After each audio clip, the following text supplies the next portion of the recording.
I'm out here at the corner of 15th and Market Street in the center of activity in Philadelphia. I'm standing before a 45-foot high, 10-ton steel construction known as the Clothespin. It's a sculpture made by Claes Oldenburg in 1976. Now, thousands of Philadelphians pass by here every day on their way to wherever, including myself, but very few stop and notice the clothespin. But they notice at this point if it was gone, because this sculpture has become part of the fabric of the city of Philadelphia. As much as William Penn standing on top of City Hall just behind me. Some people even think that Oldenburg's name, Klaus, and the name Penn could be combined into clothespin. Well, you can't blame people for reaching. It's a very strange object to have in the center of a modern city. A nostalgic, everyday object that doesn't seem to match up.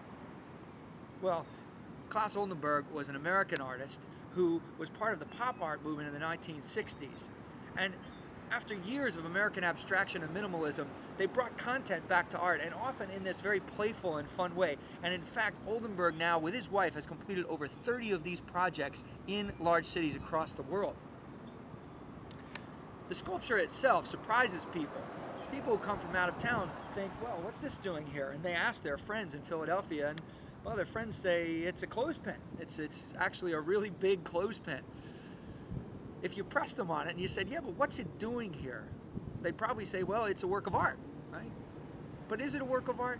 I mean, could this work of art stand up against Michelangelo's David? It's another public sculpture that stands in a city square.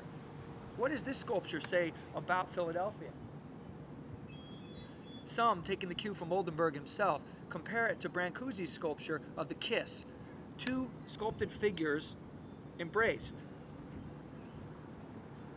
Could be a metaphor for brotherly love. People like to think so.